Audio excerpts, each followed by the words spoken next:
Hello to everyone and welcome to a new Energy Capital interview. I'm Anna and today I'll be talking with Craig Heilman, Vice President of Marketing and People with Arbo Energy. Craig, it's great to see you today. How are you? Hi, Anna, I'm great. I hope you are as well. I'm doing great as well. Thank you very much for asking, Craig. In this interview, Craig will talk with us about energy independence, the net zero electrification revolution, and both the challenges and opportunities in this energy transition for the development of new infrastructure in terms of legislation, permitting, private and public investment participation, among other elements. So, Craig, without further introduction, I'll start with the first question we want to ask you. Craig, could you please share with us how the 5 I's, imperative, investment, innovation, improvement, and infrastructure, enable the U.S. energy industry to develop energy independence through the shale revolution? Sure, I'd love to, Anna. And just real quick, before I get started again, I'm Craig and I'm with a company called Arbo. And for those that don't know us, we're an energy software and services company, and we predominantly serve infrastructure companies, and we provide for them. We integrate regulatory, legal, and market data that sometimes is hard to put together and determine what the commercial implications of that are. And so we help them find opportunities, whether that's new project development or optimizing their existing assets, or perhaps arbitrage opportunities as commodities move from upstream to downstream. So that's what we do. And for your question, we thought about the energy evolution that's happening now and how that related to what's happened in the past. Because as most know, there's been lots of energy evolutions over time. And so we thought these five I's kind of surmised all the things that are needed for an evolution like this to take place. And so that's imperative, investment, innovation, improvement, and infrastructure. And so looking back 30 years ago, which is kind of when the shale revolution happened, the imperative at that point was new production. We needed new supply. That was the era of declining resources. We thought we were going to have peak oil, et cetera. And so the industry just was really out there looking for more.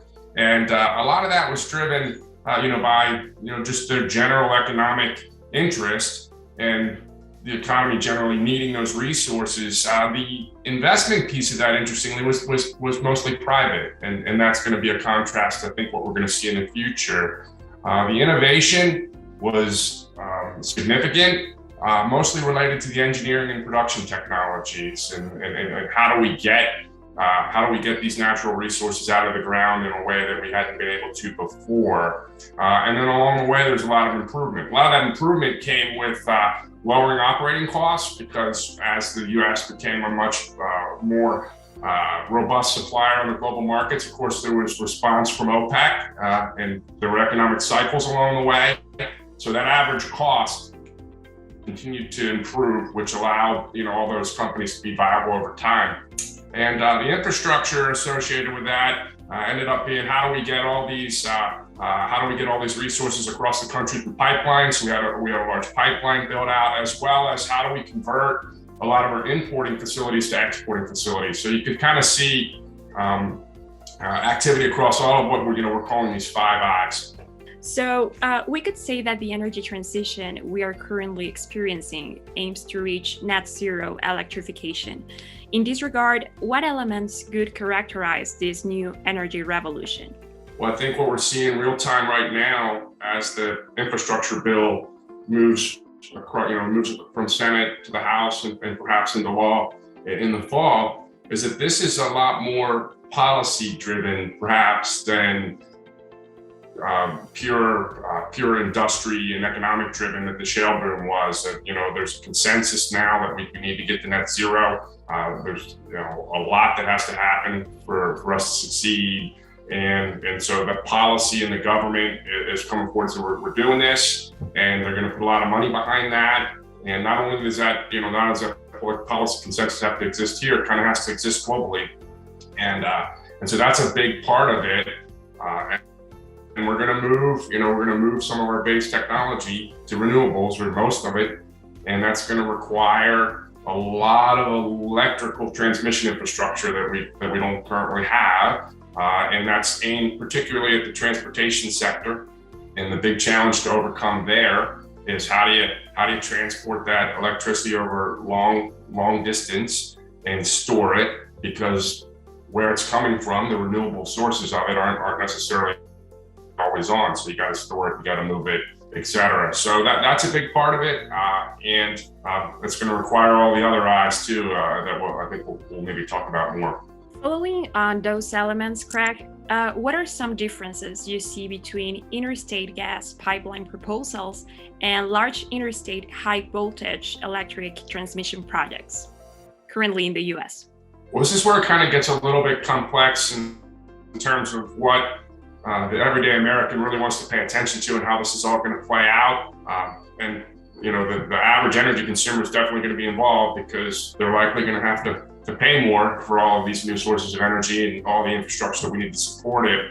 But in terms of interstate natural gas or interstate gas infrastructure and the pipelines that we need to build over the last 10 years, that was all underneath sort of a centralized federal regulatory regime. And so the ability to permit and site all of this infrastructure is a big part of building it, particularly if you want to do it rapidly. And the gas pipelines are all federally regulated and it's centralized. So the Federal Energy Regulatory Commission kind of really drives determinations of whether it's necessary, and then from there, providing the actual regulatory approvals to go ahead and build it along the way.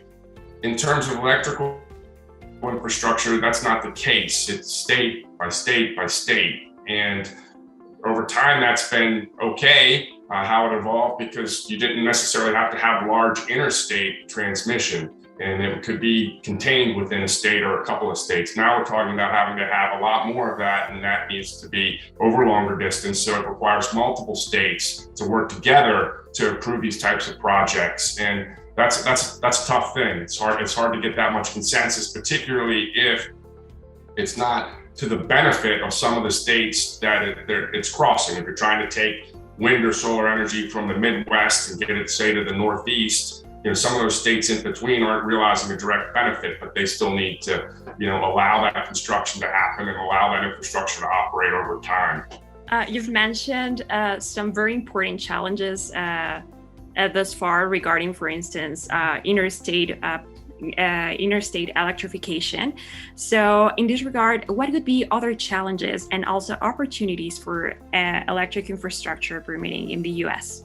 Well, the challenge, I think I would reiterate, is really about getting it built and sited and permitted. And there's going to need to be, you know, some improvement there to use one of the I's, and some of that's being contemplated now in the legislation that I've referenced. There's language in there to facilitate the build out of that and to establish national energy infrastructure transportation corridors and to use existing rights of way to make it a little bit easier, and to give the Federal Energy Regulatory Commission a little bit more power to sort of cajole the states to take action in cases where they may not be rapidly approving within the designated time frames a new project.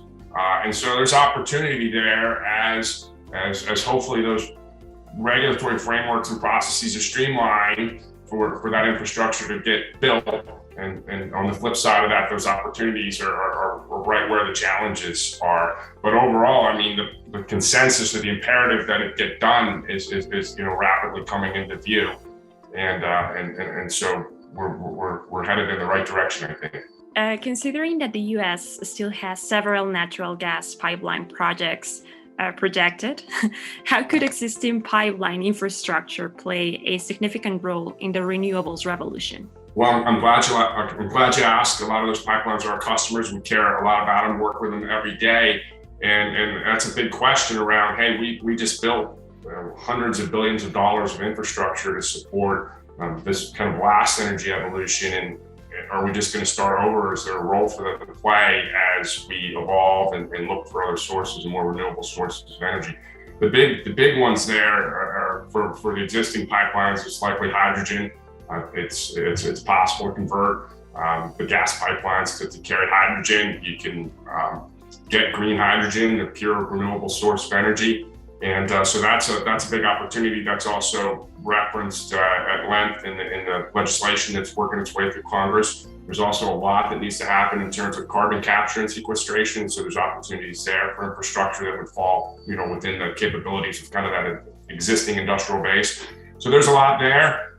We think that it's going to require some engagement because, again, in that last evolution we talked about, that was mostly kind of private investment and industry working in its interests. It didn't require as much government stimulus, if you will, or public-private partnership.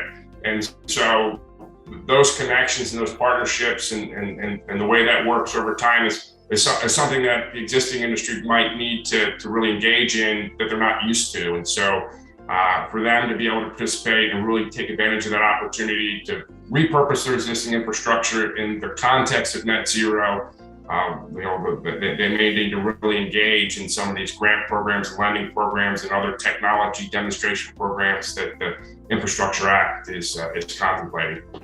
Compared to what the industry witnessed some decades ago, what differences do you find between the shale revolution and the net zero electrification one in terms of public and private investment participation, retail prices, and wholesale transactions? Well, coloring the kind of the public versus private piece that I just spoke to, I think the other part of it is, and this gets a little bit towards that imperative and then investment, because the imperative doesn't need to just be our policymakers and our governments. The consumer plays a big role in that. They need to want this as well in terms of maybe being willing to pay a little bit more for the renewably sourced electricity than they're used to.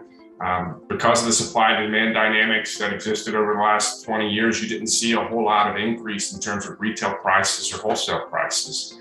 And likely we think that's not going to be the case going forward, and there is going to be some changes in terms of the pricing. And so it's I think the job of everyone to make sure that people understand why that is and generate that same sort of consensus at the consumer level as we may be starting to see at the government. So that's a big difference. Well, finally, Craig, why is it essential for all parties involved in developing the net zero electrification revolution to keep in mind energy independence? For 40 years, I think access to energy, was a really important consideration in our foreign policies. Many of us here at Arbo are military veterans, and so we've maybe been directly engaged in some of those foreign policies. And I personally, can remember it's only been about 18 years since I was flying combat missions in Iraq, and I would have never imagined at the time that many of the ports, or most of the ports on our Gulf Coast, would one day be converted from importing energy to exporting energy. And so it doesn't get talked about all the time, but it really was a phenomenal change that we went in such a short time from being really dependent on foreign sources of energy to being independent in that regard. And so I just hope that all stakeholders can kind of take a step back from the day-to-day policies of these issues and sort of think about that achievement and what it means for our future. And how do we sort of balance the need for this radical energy evolution that's going to take so much public and private investment and action with the need to still be self-sufficient and to continue to have reliable and resilient energy sources that kind of power our economy and power our way of life. So I just don't want us, I hope we don't lose that independence as we make a really, really big change from where we are today to where we know we need to go. That's a very crucial topic to keep in mind, Craig. Well, Craig, thank you very much for sharing your perspective with us through these questions, and also for taking this time to have this conversation, which I'm sure will be certainly of interest to our audience. So I don't know, would you like to share a final message with our audience in this regard? Well, it was our pleasure. Again, we're engaged in these issues day to day. So if there's anyone out there that we can assist or help work through some of these issues, we'd be glad to. You can find us at www.goarbo.com. So goarbo.com. And thank you, Anna, for your time. I appreciate the opportunity.